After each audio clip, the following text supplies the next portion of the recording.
Semoga video ini menemui kita semua dalam keadaan yang sehat, giat dan semangat untuk menunaikan ibadah, dan selalu optimis untuk menjadi pribadi yang lebih baik sampai kita berpulang kepada Allah Subhanahu wa Ta'ala.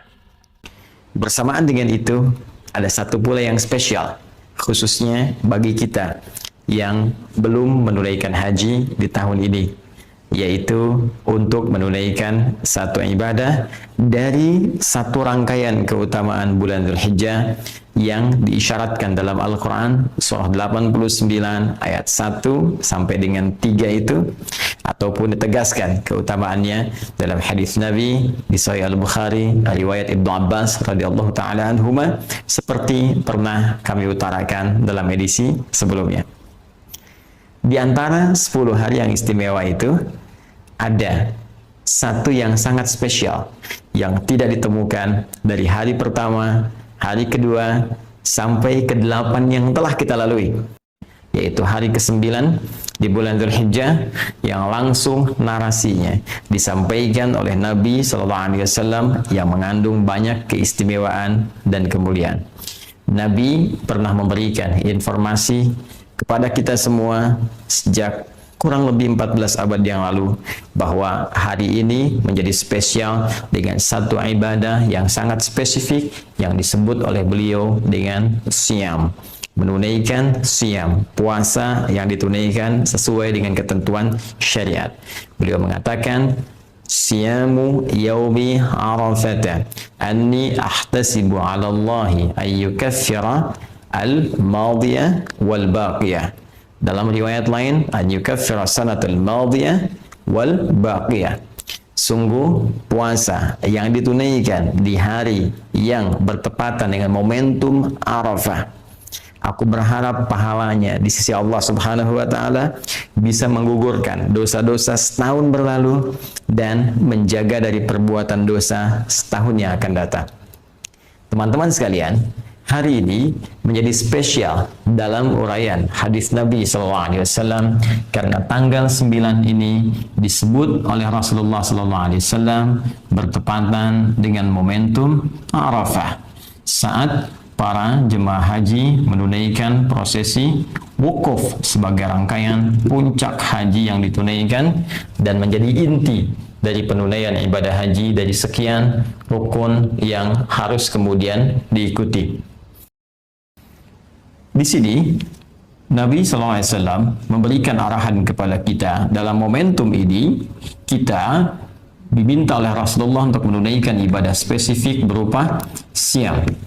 Tidak main-main, pahalanya bisa menggugurkan dosa setahun berlalu, dan perhatikan baik-baik cara kita memahaminya, bisa menjaga dari perbuatan dosa setahun yang akan datang. Artinya, dalam konteks penunaian puasa ini, kita bukan sekedar diminta oleh Rasulullah puasa secara fisik, menjaga tidak makan, menjaga tidak minum, tidak berhubungan seksual. Lebih daripada itu, karena puasa ini potensinya dengan izin Allah bisa menggugurkan dosa setahun berlalu. Karena itu, cara mengisinya akan lebih baik jika kita iringi dengan mengevaluasi kesalahan-kesalahan yang pernah diperbuat oleh kita dan berpotensi dosa setidaknya setahun ke belakang.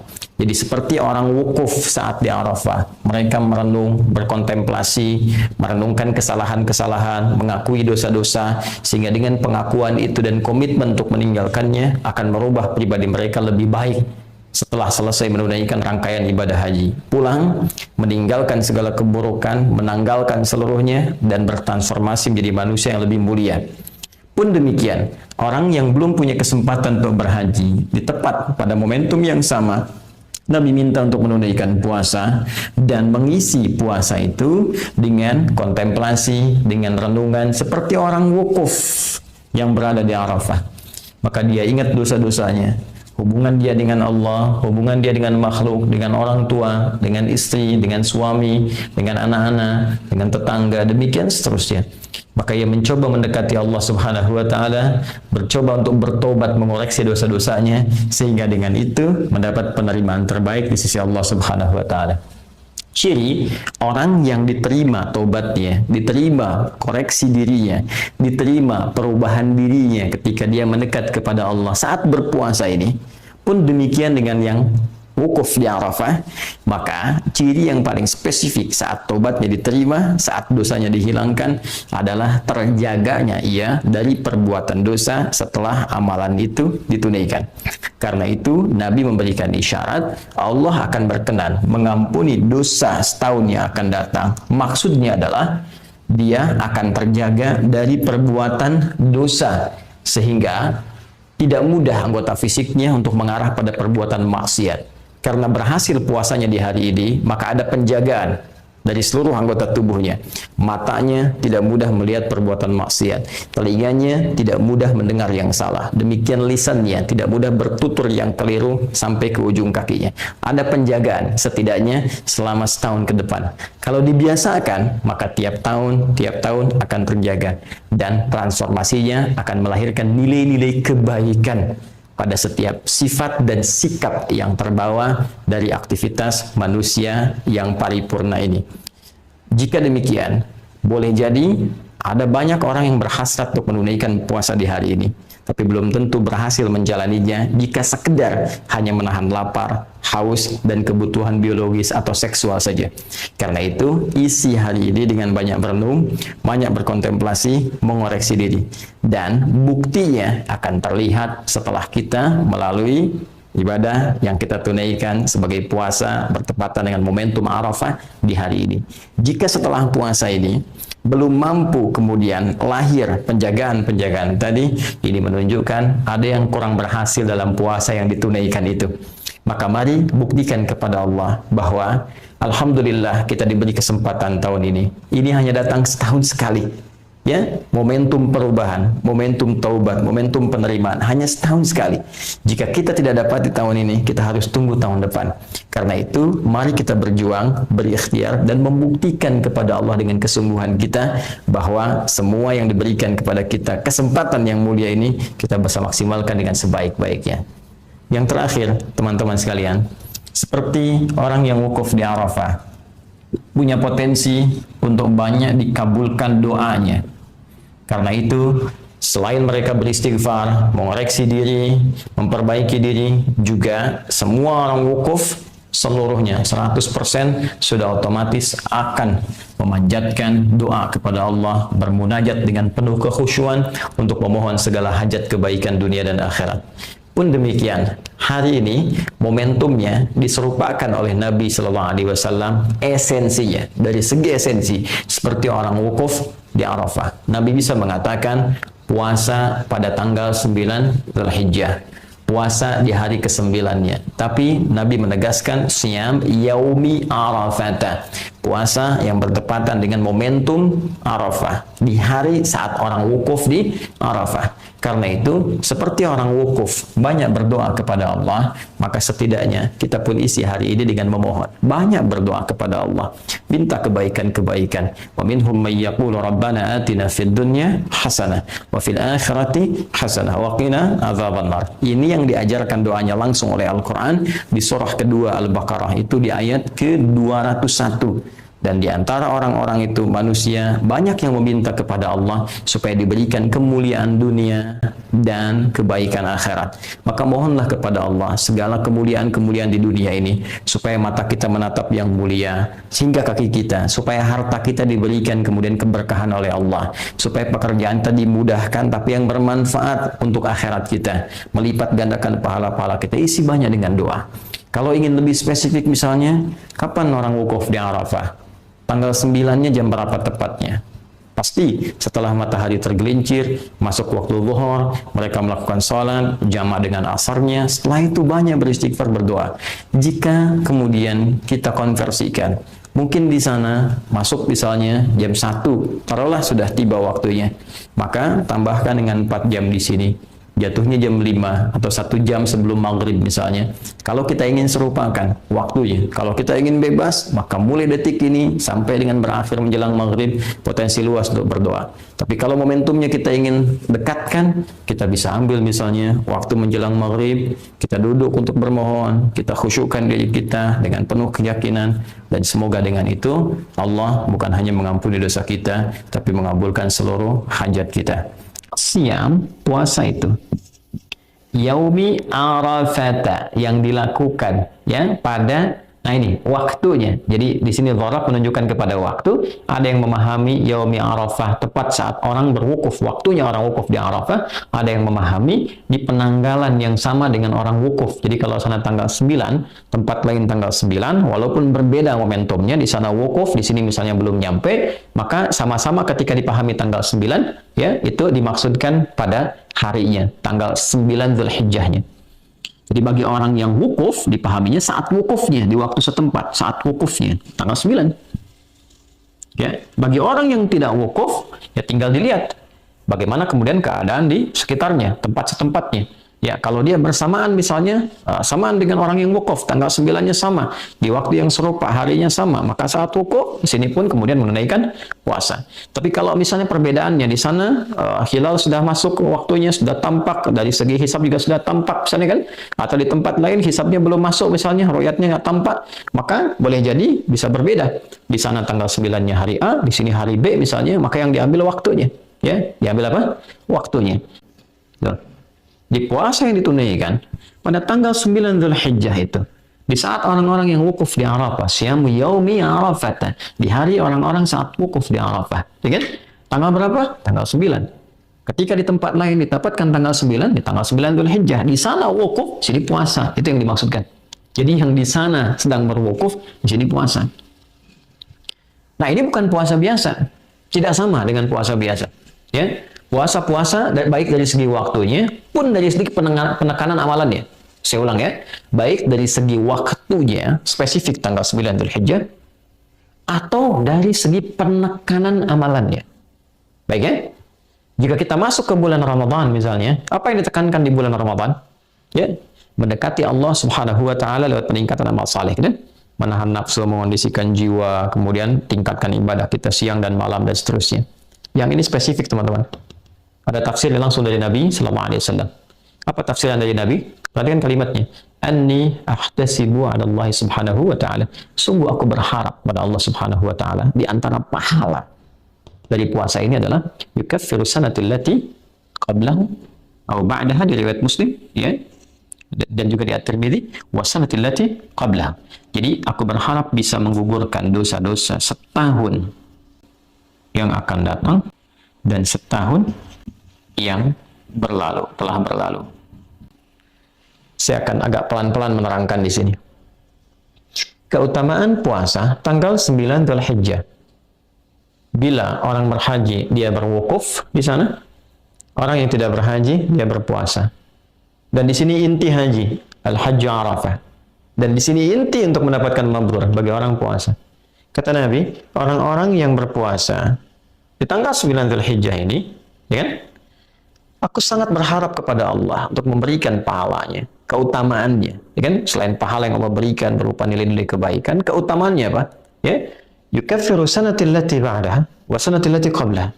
Atau kama qala Rasulullah SAW, bisa menggugurkan, menghapuskan dosa-dosa setahun yang akan datang. Nah, ini bagaimana memahaminya nih? Ya, dan setahun yang berlalu. Ini mungkin kita bisa pahami nih, kan? Dengan tidak lebih sulit dibandingkan dengan yang pertama nih, memahami setahun yang akan datang itu bagaimana. Nah, jangan keliru memahami bahwa kalau sudah puasa tanggal 9 Dzulhijjah itu bebas dari dosa setahun. Nah, ini bahaya. Kan? Bahaya kalau pemahamannya begitu. Ntar orang korupsi dianggap biasa saja karena udah bebas dari dosa. Ya kan? Nyuri sendal bahkan di masjid dianggap biasa. Karena apa? Karena merasa sudah diampuni dosa. Bukan itu yang dimaksudkan. Yang dimaksudkan adalah, perhatikan baik-baik, orang yang puasa di tanggal 9, dia memusatkan amalan untuk introspeksi, muhasabah, seperti orang yang wukuf di Arafah. Ini kuncinya. Di saat orang wukuf di Arafah, dia mengenal dirinya, mengenal Allah Subhanahu wa taala, mengenal lingkungannya, memahami kenapa dia sebelumnya jauh dari Allah, mengoreksi diri, introspeksi dirinya, muhasabah. Makanya dia banyak bertobat, banyak istighfar kepada Allah Subhanahu wa taala, banyak berdoa, banyak memohon kebaikan. Nah, di saat yang sama ketika orang tidak berhaji, dia puasa. Di tanggal 9 ini, dia melakukan hal yang serupa dengan orang haji. Apa yang dia lakukan? Dia introspeksi diri. Dia bermuhasabah, dia merenung. Ya, walaupun dia tidak wukuf seperti orang haji, ya, tapi di tempatnya saat dia menunaikan puasa itu dia mengoreksi dirinya, mengevaluasi dirinya. Apa perjalanan setahun ke belakang minimal yang bisa direview? Hubungan dia dengan Allah misalnya yang kurang, dia bermunajat, kurang mendekat kepada Allah, kurang rakaat dalam salat, tuntutan dunia banyak, tapi bekal akhirat sedikit. Kewajiban menunaikan perintah Allah tidak terlaksana dengan baik. Dia evaluasi, apa yang membuat kita selama ini jauh dari Allah? Apa yang menghambat saya menunaikan salat dengan baik? Bangun malam untuk dekat dengan Al-Quran. Apa yang menghambat semua? Introspeksi gitu. Introspeksi. Dan ini nggak mungkin bisa dilakukan kalau nggak ada persiapan dari sebelumnya. Makanya tanggal 1 Dzulhijjah, 2 Dzulhijjah itu penting dibangun persiapan supaya tanggal 9 optimal. Karena penekanannya di sini. Penekanannya di sini. Jadi nggak mungkin orang tanggal 9 itu bisa puasa dengan baik. Kalau cuma nahan lapar dan haus bisa ya? Nahan lapar dan haus dari mulai ya fajar sampai dengan maghrib, insya Allah bisa dilakukan. Tapi kalau menjalani puasanya seperti ini dan introspeksi diri, menata diri lebih baik, melihat tautan-tautan dengan sekitarannya, memperbaiki, mendekati Allah dengan ya semaksimal yang bisa dia lakukan, itu nggak mungkin bisa dilakukan tiba-tiba tanggal 9 begitu, nggak bisa. Kecuali ada persiapan sebelumnya. Dia tingkatkan bacaan Qur'annya, dia latihan puasa sebelumnya, sehingga puncaknya ketika tanggal 9 Dzulhijjah. Puasa dia di momentum ini, dia merasakan kenikmatan yang tidak dirasakan sebelumnya. Di titik itulah kemudian muncul kesadaran untuk mendekati Allah Subhanahu wa taala. Maka apa yang terjadi? Ya, saat dia punya kesadaran, dia merasakan kedekatan lebih dengan Allah ketika dia berbuka, suasana yang lebih tenang, lebih nyaman. Dan saat merasakan kenikmatan, kenyamanan, kebaikan itu dia bertakbir. Persis sama seperti orang meninggalkan padang Arafah menuju Muzdalifah, dia berzikir. Ya, berzikir. فَإِذَا أَفَضْتُمْ مِنْ عَرَفَاتٍ فَاذْكُرُوا اللَّهَ عِنْدَ الْمَشْعَرِ الْحَرَامِ. Kalau kamu sudah selesai di Arafah, kata Allah, ya, coba dicek di Quran surah Al-Baqarah, ya, dari ayat 198 sampai 199 itu. 198-nya, ya, laisa 'alaikum junahun an tabtaghu fadlan min rabbikum fa idza afadtum min arafatin fadhkurullaha 'indal masyaril haram. Kalau kamu telah selesai di Arafah, segera bergegas ke Masyaril Haram, ke Muzdalifah sambil berzikir. Dia bertakbir, dia bertasbih, dia bertahmid. Sama persis. Kenapa dia berzikir? Memuji Allah karena dia sudah merasakan kedekatan yang sebelumnya belum terbangun dengan Allah Subhanahu wa taala. Sama persis. Orang kalau sudah selesai, dia puasa, dia bermuhasabah, dia menangisi dirinya, bertobat, ingin jauh lebih baik dari sebelumnya. Tiba-tiba merasakan perubahan pada diri, dia bertakbir. Allahu Akbar, Allahu Akbar, Allahu Akbar. Malam 10 tuh. Ya. Dan puncaknya di hari ke-10, teman-teman. Apa yang terjadi? Hari ke-10. Yang di sana melontar jumrah saat fajar kan? Ya kan? Dia lontar, bukankah dengan kalimat Bismillah ya Allahu Akbar? Dan yang dilontar itu Aqabah kan? Tadi kita bahas menjelang Isya. Aqabah itu kan gambaran dari keadaan diri kita. Nafsu, bukan dari faktor orang dekat, musta atau orang jauh, ulah, tapi dari diri kita sendiri. Kadang-kadang keburukan itu muncul bukan karena faktor luar, tapi kadang-kadang yang lebih utama dari faktor dalam, ketidakmampuan mengendalikan nafsu dengan baik. Nah, nafsu ini yang dilontari, sifat-sifat buruk dalam nafsu. Oh, ini yang kurang bagusnya. Oh, ini yang sifat-sifat yang tidak baiknya, lontar. Dan ketika akan lontar, Bismillahirrahmanirrahim. Sehingga dengan lontaran itu kita merasakan perubahan pada diri pribadi. Setelah itu menghadap ke arah kiblat, kita bacakan inni wajjahtu wajhiya lilladzi fataras samawati wal arda hanifan musliman wa ana minal musyrikin.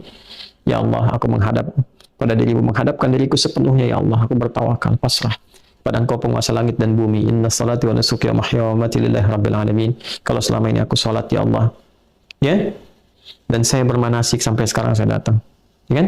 Saya hidup selama ini, bahkan saya wafat sekarang pun saya pasrah. Sekarang saya menyadari hakikat kehidupan saya pasrah kepadamu. La syarikalah wa bidzalika umirtu ana minal muslimin. Saya berjanji tidak akan pernah melanggar ketentuanmu, apalagi berbuat musyrik. Sejak saat ini saya akan berjanji mematuhi dirimu, ya Allah, mematuhi segala perintahmu, taat kepadamu. Dengan itulah kemudian besok kita bisa bertakbir, dan takbir adalah lambang keberhasilan kita untuk bisa mendekatkan diri kepada Allah. Karena itulah di Quran surah kedua Al-Baqarah di akhir ayat 185, ketika kita menutup perjuangan kita untuk mendekat kepada Allah saat Ramadan, kita bertakbir, walitukabbirallaha ala ma hadakum wa la'allakum tashkurun, supaya engkau banyak bertakbir karena Allah telah berikan petunjuk kepadamu. Mari kita buktikan, kita berhasil, kita mendapat petunjuk, kita berubah, kita menjadi lebih baik dalam pandangan Allah, supaya besok kita bisa beridul adha dan bertakbir dengan penuh kebahagiaan, kebanggaan sebelum pulang menghadap Allah Subhanahu wa taala. Saya Adi Hidayat pun demikian harus memberikan contoh pertama dari apa yang saya sampaikan ini, maka saya bermohon maaf kepada saudara-saudariku dimanapun Anda berada atas setiap sifat, sikap, tutur, perbuatan yang sudah pasti akan terjadi banyak kekeliruan, kesalahan dari apa yang pernah saya perbuat.